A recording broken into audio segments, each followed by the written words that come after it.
आज मैं आपके साथ झटपट सी और बहुत ज़्यादा क्विक वे में बन जाने वाली अमेजिंग सी भुना गोश्त बनाने की रेसिपी शेयर करने वाली हूँ। तो आपने वीडियो को एंड तक लाजमी से देखना है और रेसिपी अच्छी लगे ना तो रेसिपी को थम्स अप ज़रूर से दीजिएगा। बहुत ही ज़्यादा कम इंग्रेडिएंट्स में और झटपट सी ये रेसिपी बना के रेडी करने सिखाऊंगी आज आपको।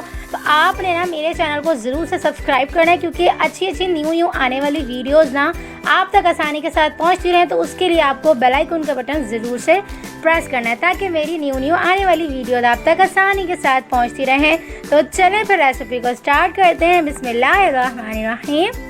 तो ये झटपट सी रेसिपी ना हम कुकर में बना के रेडी करें। तो यहाँ पर हमने तकरीबन भी ना हाफ़ के के करीब यहाँ पर मैंने जो है ना बीफ ले लिया हुआ है। यहाँ पर मैंने 2 अदद मीडियम साइज़ की प्याज को चॉप करके कटिंग करके बड़ा सा ऐड कर दिया हुआ है। 2 अदद टमाटर मैंने जो है ना यहाँ पर से कट करके मसालों में हाफ टी स्पून साबित काली मिर्चें, हाफ टी स्पून शाहजीरा, 3 से 4 लौंग, 2 से 3 बादियान के फूल के टुकड़े, यहाँ पर मैंने 2 अदद जो है ना बड़ी इलायची ऐड कर दी हुई हैं। साथ ही हम इसके अंदर कुछ जो है ना ड्राई मसाले साथ ही ऐड कर देंगे ताकि तमाम मसालों का फ्लेवर जब अच्छा सा ये गोश्त गलेगा ना तो अच्छा सा फ्लेवर जो है ना तमाम मसालों का इकट्ठा से ही जो है ना आ जाएगा। हाफ टी स्पून हमने यहाँ पे हल्दी पाउडर ऐड कर दी हुई है। हाफ टेबल स्पून यहाँ पे हमने जो है ना लाल मिर्च पाउडर भर के ऐड कर दिया हुआ है। हाफ टी स्पून या अपने टेस्ट के अकॉर्डिंग आप इसके अंदर जो है ना नमक ऐड कर दीजिएगा। उसके बाद इसके अंदर हमने 1 टेबल स्पून जो है ना भर के लहसुन अदरक का पेस्ट ऐड करना है।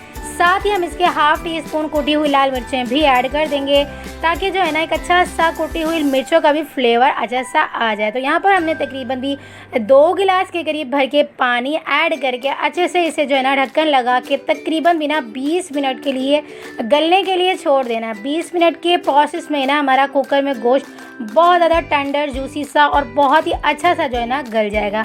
मैं आपको जब ये गल जाएगा ना जब मैं आपको चेक करवाऊंगी, एक सीटी आने पर हम इसकी जो है ना सीटी हटा देंगे और यह अमेजिंग सा जो है ना ऑलरेडी गल जाएगा। सिर्फ इतना पानी छोड़ देंगे। जब हम गोश्त की भुनाई करें ना तो गोश्त बहुत ज़्यादा अच्छी तरह से गल भी जाए और अच्छे से ड्राई होके अच्छे से फ्राई भी हो जाए। तो यहाँ पर हमने जो है ना तकरीबन भी 2 टेबल स्पून ना कुकर को बंद करने से पहले यहाँ पर हमने 2 टेबल स्पून तेल ऐड कर दिया था। आप कोई भी खाना कुकर में बनाए ना तो तेल लाजमी उससे ऐड किया करें। तो यहाँ पर 20 मिनट के प्रोसेस में हमारा गोश्त देख सकते हैं कितनी अच्छी तरह से गल चुका हुआ है और थोड़ा बहुत पानी जो रह चुका हुआ है ना उससे हम जो है ना कढ़ाई में ऐड करने के बाद अच्छे से ड्राई कर लेंगे। तो मैं आपको दिखाती चलूँ, देख सकते हैं आप बीफ हमारा कितनी अच्छी तरह से 20 मिनट के टोटल प्रोसेस में कितने अच्छे से गल चुका हुआ है। तो थोड़ा बहुत प्रोसेस रह चुका हुआ है ना इससे हम जो है ना देगची में कन्वर्ट करके कर लेंगे। तो यहाँ पर हमने इसका पानी अच्छे से ड्राई करना है।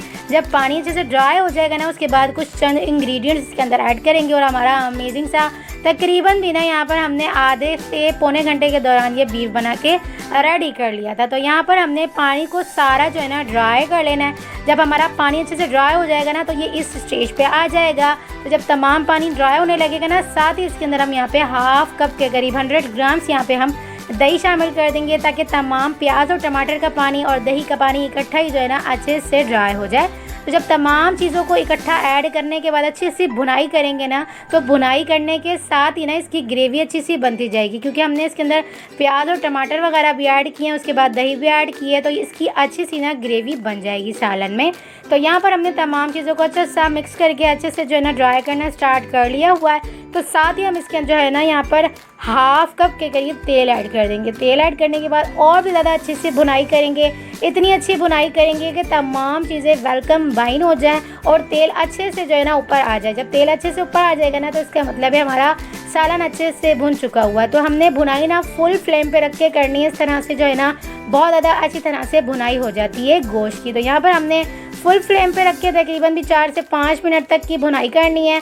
साथ ही इसके अंदर हम यहाँ पे कुछ ड्राई मसाले ऐड कर देंगे। हाफ टी स्पून यहाँ पे हमने जो है ना भुना कुटा ज़ीरा, हाफ टी स्पून यहाँ पे हमने गरम मसाला पाउडर, 1 टेबल स्पून यहाँ पे हमने भर के धनिया पाउडर और 1.5 पिंच के बराबर यानी टी स्पून के करीब यहाँ पे मैंने काली मिर्चें पाउडर वाली ऐड कर दी हुई हैं। अच्छे से मिक्स करेंगे, वेलकम बाइन करेंगे, इतनी अच्छी सी भुनाई करेंगे गोश्त की कि हमारा तमाम गोश्त अच्छा सा फ्लेवर भी दे दे और तमाम जो ना तेल हमारा अच्छे से ऊपर आ जाए बीफ के ऊपर। तो हमारी अमेजिंग सी बीफ की भुनाई हो जाएगी।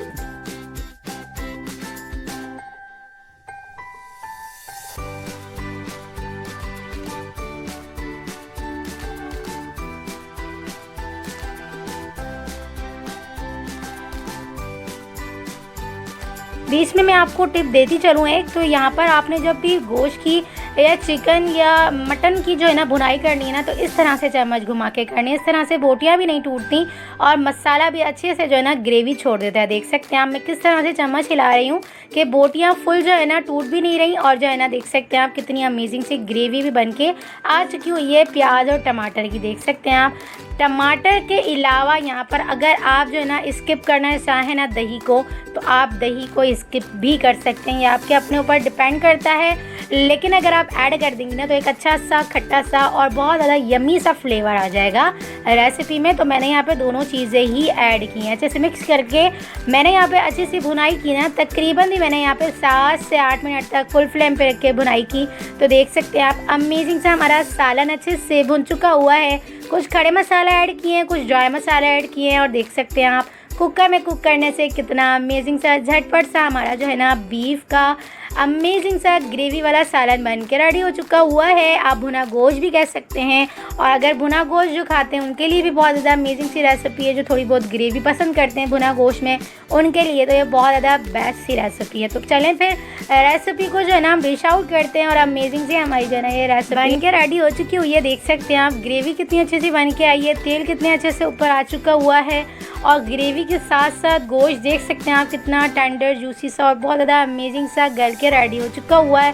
तो आपने अगर आपके पास जो है ना कुकर ना होना तो आप सिंपल देगची में भी बना के रेडी कर सकते हैं, क्योंकि कुछ लोगों को ना कुकर में बहुत ज़्यादा डर लगता है। और सीधी सी बात है, आज मैंने ज़िंदगी में पहली बार कुकर में ये गोश्त बना के रेडी किया है, तो मैं आपसे शेयर करती जाऊँ। मेरा भी बहुत ज़्यादा अमेजिंग सा ये एक्सपीरियंस है, बहुत ज़्यादा जल्दी से बन के रेडी हो जाता है, टाइम की बहुत ज़्यादा बचत होती है। तो आप बिना रेसिपी को ज़रूर से बीफ या मटन की ना ज़रूर से कुकर में बना के रेडी किया करें, बहुत ज़्यादा झटपट से बन के रेडी हो जाती है। तो देख सकते हैं आप झटपट वे में अमेजिंग सा हमारा जो है ना बीफ भुना गोश्त बन के रेडी हो चुका हुआ है। तो आपने इस रेसिपी को एक बार मेरी रेसिपी से ज़रूर से ट्राई करना, और मुझे अपना फीडबैक ज़रूर से देना है आपको ये रेसिपी कैसी लगी। और रेसिपी अच्छी लगी तो रेसिपी को थम्स अप ज़रूर से दीजिएगा। चैनल पर नहीं हो तो प्लीज़ चैनल को भी सब्सक्राइब कर लीजिएगा। उस रेसिपी को फ्रेंड्स और फैमिली मेम्बर्स में भी ज़रूर से शेयर करिएगा। तो चलें फिर मिलते हैं नेक्स्ट वीडियो में, जब तक अपना ख्याल रखिएगा, मुझे दुआओं में याद रखिएगा। मिलते हैं नेक्स्ट वीडियो में बहुत ही आसान सिंपल और यूनिक सी रेसिपी के साथ। अल्लाह हाफ़िज़।